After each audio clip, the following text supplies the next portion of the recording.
geocentric models into heliocentric ones, as we saw with Mercury. In other words, what I showed you before.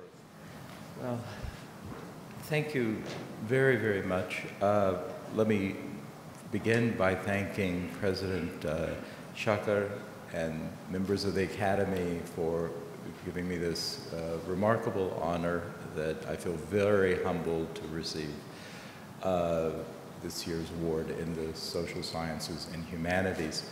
I apologize that even though I have been to Turkey many times, my Turkish is not up to giving a lecture. So I hope you'll be able, those of you who know English well will be able to follow and also to enjoy the PowerPoint. Let me also thank the members of the Academy staff for all the help and the generosity that they've shown toward myself and my wife, Dr. Sally Rajab, who is with me today. So, in the 1950s, a remarkable discovery was made by researchers at the American University of Beirut.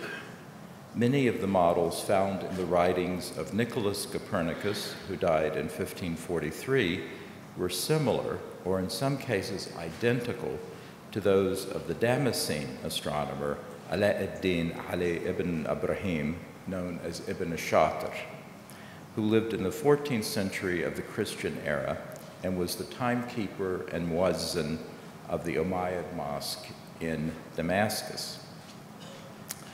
Of particular interest was the Mercury model, which was the most complicated of Copernicus's models. So, to give you an idea of the similarity, I've drawn two of the models. This is Ibn Şâtır's Mercury model. It's quite complicated. Perhaps the easiest way to understand it from a modern perspective is to think of each of these lines, straight lines, as interconnected rotating vectors. It's a little anachronistic to call it that, but what you can, but mathematically that's what's happening. These are interconnected rotating vectors. And so you see, you go from the Earth here at O to F to G to C. And this is a device called the Tûsî couple, which is a way to use two circles to produce straight line motion. So anyway, this is Ibn Şâtır's model, and as you will see over here, it is identical geometrically with the model that Copernicus presents in his published work called De Revolutionibus. So here you see the Tûsî couple and the various vectors. Now, the difference we'll see in a moment is that Copernicus puts the sun at F, and Ibn Şâtır's mean sun is out here somewhere.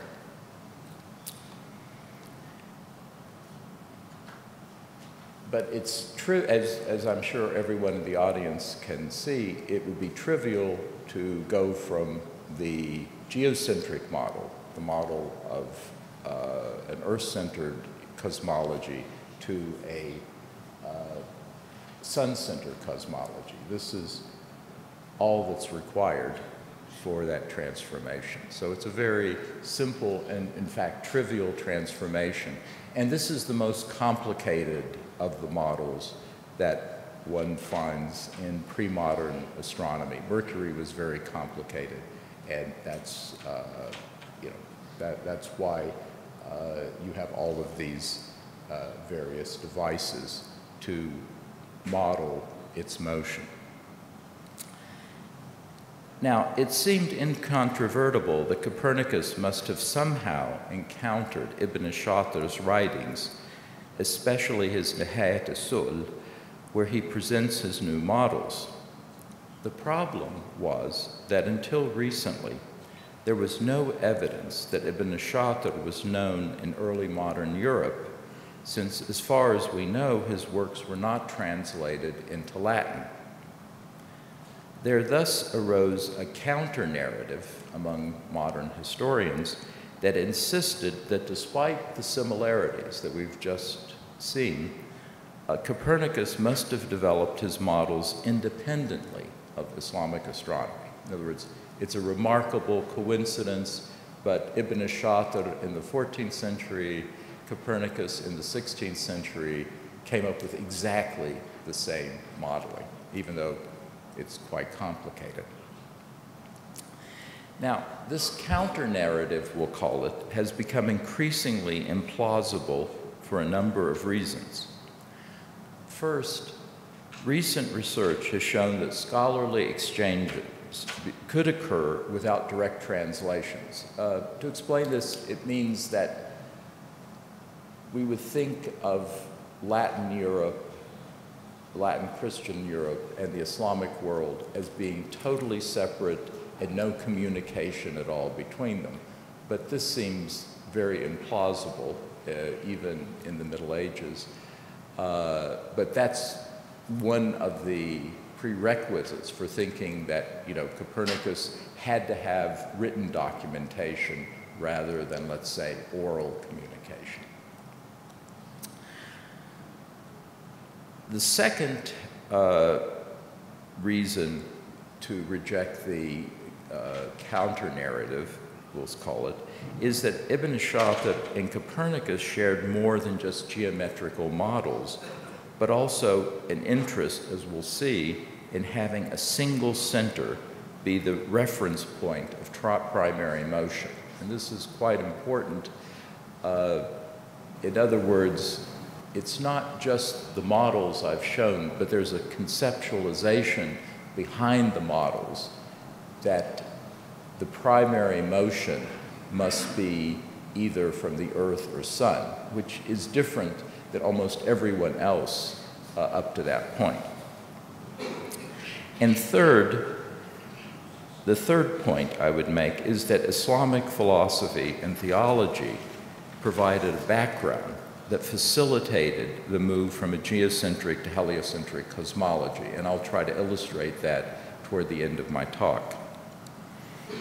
Now, on the first point regarding transmission without direct translations, it has recently been discovered that Ibn Şâtır's models were likely known in Italy at the time Copernicus was studying there. It turns out that a Jewish scholar named Moses Galieno, and in Arabic his name was Musa Jalinus, traveled in the 15th century from the Ottoman court of Bayezid II to the Veneto region of Italy. Galieno, who composed works in Arabic, Hebrew, and Ottoman Turkish, wrote admiringly about Ibn Şâtır's models, and there is reason to believe that he would have conveyed knowledge of these models to interlocutors, people he met during his visits to Italy. This turns out to be the very same time that Copernicus was studying in Padua, which is quite near Venice and the Veneto region. I should mention that Galieno was only one of several Jewish scholars who traveled between Christian and Islamic lands, serving as intellectual intermediaries, we might call them, and promoting exchanges between the two cultural areas.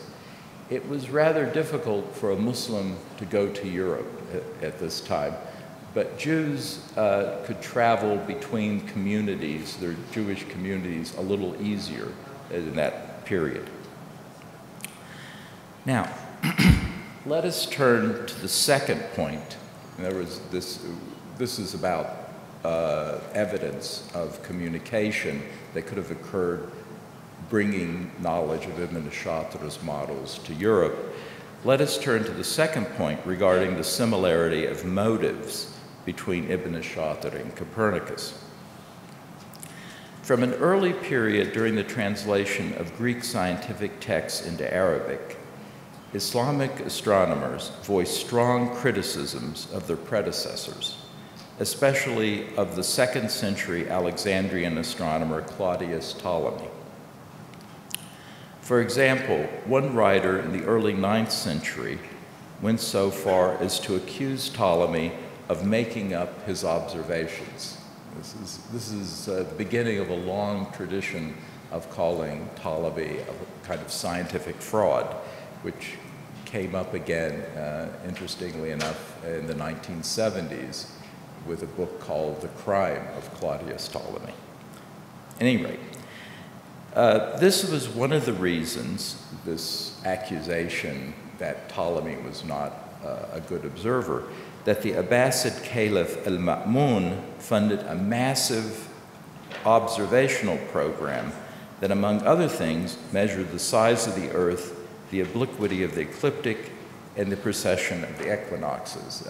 It's nice to see that TÜBİTAK and TÜBA are today also funding research at a high level, continuing a long tradition in the Islamic world of funding observations and scientific work. Now, in all the cases that we can find about early Islamic observations and previous Greek ones, it's very clear that there was a considerable improvement in observations and the results therein. So let's take one example here of the size of the Earth. Now, we do have a number of numbers that have come down to us from the Greeks, from Aristotle's 400,000 stades. A stade is the length around, let's say, like a football stadium, to Ptolemy's 180,000. So each of these, since we don't know exactly what a stade is, it's hard to say what these are.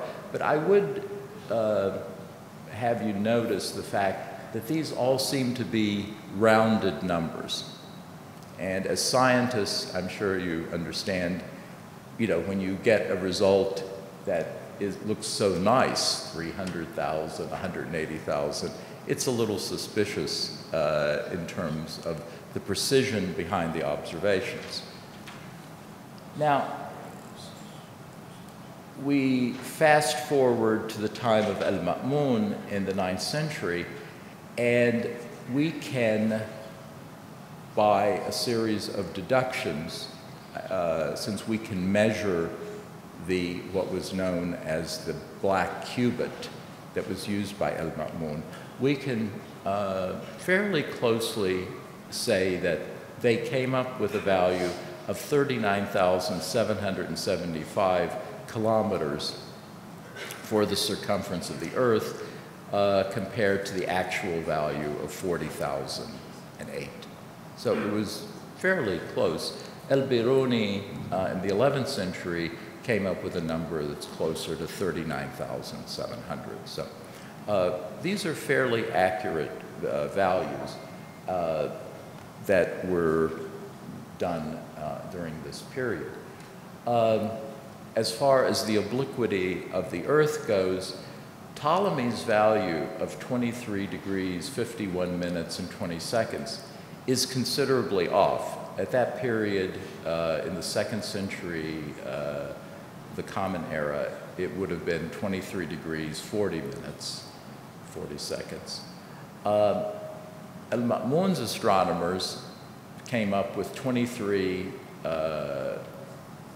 degrees 35 minutes. The actual value is 23, 35, and 25 seconds.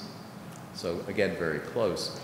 It's fascinating to see that Ibn Sina, the great philosopher, who also was an observer, came up with 23 degrees, 33 minutes, 30 seconds, where the actual value is 23, 33, 53. His associate, El-Jazjani, reports 23, 33, 40. the actual value being 23, 33, and 48.7, according to our modern calculations. So you can see that there was a considerable improvement in observations. But there are many others that we could cite, but I just want to give those as an example. Now, Islamic astronomers also voiced objections to certain aspects of the planetary models of Ptolemy. In particular, they objected to violations of the accepted physics of the time, namely that motions in the heavens should be uniform and circular. These objections eventually led to a number of alternative planetary models beginning in the 13th century and introduced by a number of leading astronomers such as Nasiruddin Tûsî, Qutbuddin Shirazi, Ibn Şâtır, who we've already been introduced to, and Ali Kuşcu from Samarkand. Here are some of these models. This is Ibn Şâtır's lunar model for the moon. This is one of Qutbuddin Shirazi, who wrote this work in the 1280s. This is one of his Mercury models. And this is one of Tûsî's lunar models. And this turns out to be in Greek translation. There's a fascinating story behind this. A certain Byzantine astronomer came from Constantinople to Tabriz around 1295. His name was Gregory Chioniadis, and Chioniadis studied with an astronomer in Tabriz and in the Mongol court. At the time, the Mongols had conquered Iran and had established the Ilkhanid dynasty. And he studied what we would call the cutting edge of astronomy at the time, and he translated this work of Tûsî into Greek. And it turns out that this diagram was available at the Vatican in 1500, the very year that Copernicus had an internship. You know, they had unpaid internships, I guess, in those days too. So Copernicus was in Italy. He went, it was the Jubilee year of 1500 at the Vatican. He goes there. And it just so happens that this diagram was also at the Vatican Library at that time. Now, what is of interest about these is that this long-lived tradition of producing alternatives to Ptolemy's model spans 6 centuries or more in the Islamic world, but has no counterpart in Latin Christendom before Copernicus. It is thus significant that Copernicus, echoing his Islamic predecessors, states that what led him to his new models was his disapproval of Ptolemy's models that violated the principles of uniform and circular motion. But there is another aspect of these alternative models that more directly connects Ibn Şâtır to Copernicus. Now,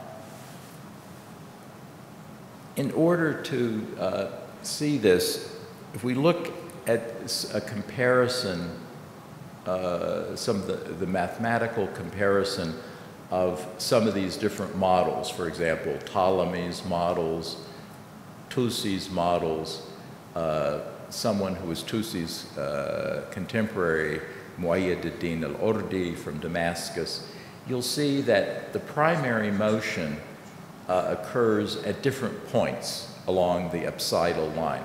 For example, for Tûsî, it's a point called the equant. For Ptolemy, it's at something called the deferent.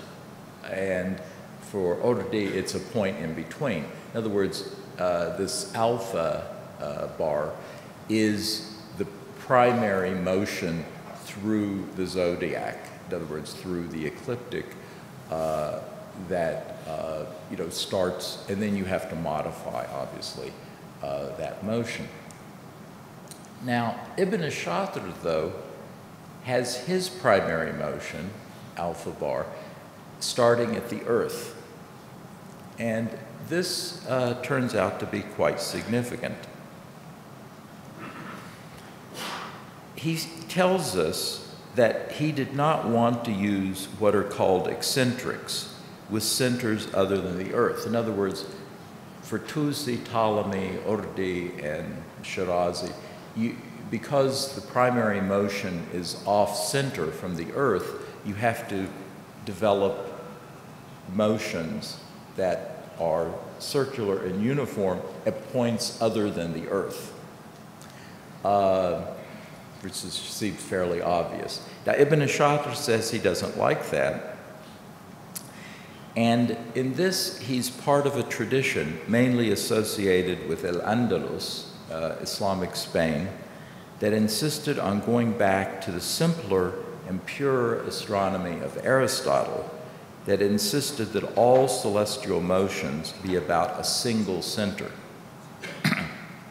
Now, because of the complexity of planetary motions, this is not really possible. In other words, Aristotle's idea that all motions had to be around the Earth just doesn't work. The heavens, the planetary motions are just too complicated for that. So Ibn Şâtır introduces a kind of compromise where all the primary motions are centered on the Earth, while secondary motions are brought about by small spheres called epicycles that account for the variations. Now, for Ibn Şâtır, you see his primary motion, this is for his lunar model, would be from the Earth here, but then he has these little circles connected to them. That's what we were talking about before. The rotating vectors are brought about by these spherical bodies that are called epicycles up here. So this was a kind of compromise between, let's say, the Aristotelian worldview and the Ptolemaic worldview. Now, in my opinion, Ibn Şâtır's models help us better understand some peculiarities of Copernicus that has up to now eluded Copernican scholars. One of these peculiarities is that Copernicus did not, in his earlier work called the Commentariolus, immediately transform Ibn Şâtır's geocentric models into heliocentric ones, as we saw with Mercury. In other words, what I showed you before, the transformation from Ibn Şâtır to Copernicus, was in Copernicus's later work. But he had an earlier work where he did something a bit differently. Now, if we look at this, this is the earlier work, and this is the transformation that Copernicus effects in the Commentariolus. Now, mathematically, this model in the Commentariolus is equivalent to the model in the later De Revolutionibus, and we can prove that very easily because of the addition of the vectors. But there is one big difference. In this model, you can see that Mercury's it has a circular orbit, and the Earth has a circular orbit around the Sun, and both of them are centered on the Sun. Whereas before, what we saw for the for De Revolutionibus is that the Sun is the center here of Earth's orbit, but Mercury's is off-center. In other words, what Copernicus has done is reverted back to eccentrics. Why did he do that? Well, it's a complicated story, but basically this model, the one we saw before, is almost unworkable. If you try to calculate using this model, it's very, very difficult. And Copernicus must have realized that very quickly. So this earlier transformation, where he wanted everything centered on the sun, just didn't work. And so he had to go to this model. So both of them are based on Ibn Şâtır. It's just a different kind of transformation that's being used. Now, up to now, we have been speaking about mathematical models, which would be superseded, as we know, by the work of Kepler and Newton.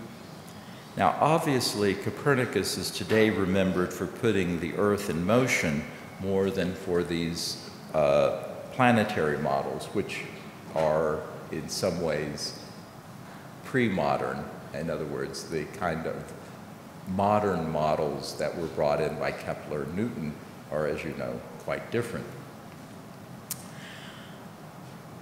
But even here, when we talk about the cosmology and putting the Earth in motion, I think there is a good case for considering that the Islamic background in philosophy and theology facilitated the move from a geocentric to heliocentric cosmology.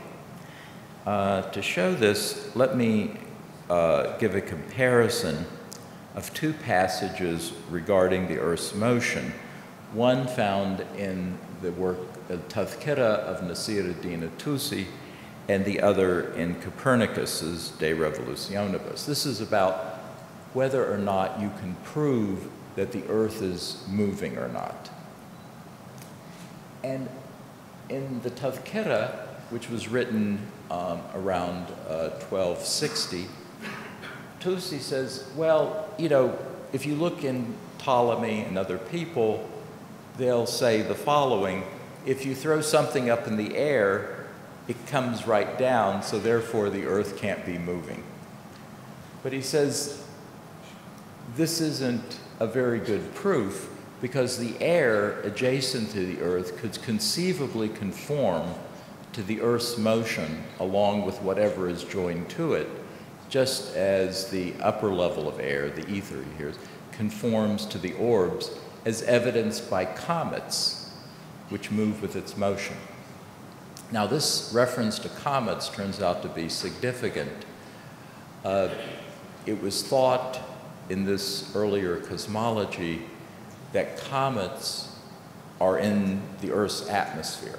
In other words, they aren't beyond the moon. They are in the Earth's atmosphere. So the idea was the reason the comets seem to move with the daily motion is because somehow, even though they're in the atmosphere, the moon's motion carries it along. So what Tûsî is saying is, well, if that can happen with comets, why can't it happen with something I throw up in the air? It will also move around the Earth. So therefore, you know, it's conceivable that the Earth is in motion, and we just wouldn't know it. Now, Copernicus, I mean, it's almost exactly the same. He says the nearby air mixed with the matter of earth or water should conform to the same nature as the Earth, or the motion of the air, which has been acquired by the contiguity of the Earth, participates in a perpetual rotation without resistance. And then he brings up his analogy. On the other hand, it is no less remarkable that the upper region of the air conforms to the motion of the heavens, which is indicated by those suddenly appearing stars that the Greeks call comets. So it's a remarkable similarity of analogy of these two people. You know, Tûsî writing in Arabic in the 13th century, Copernicus in the 16th century writing in Latin, but it seems like it's almost the same passage. Now, it has often been stated that the great Islamic theologian Abu Hamid al-Ghazali was the main reason for the decline of Islamic science. But a close reading of his works reveals that, on the contrary, he was someone who encouraged the study of the mathematical sciences and only opposed Aristotelian natural philosophy on a few issues. In fact, what is important about Ghazali's work is that he shows a healthy skepticism toward Aristotelian philosophy and suggests alternatives on a number of issues.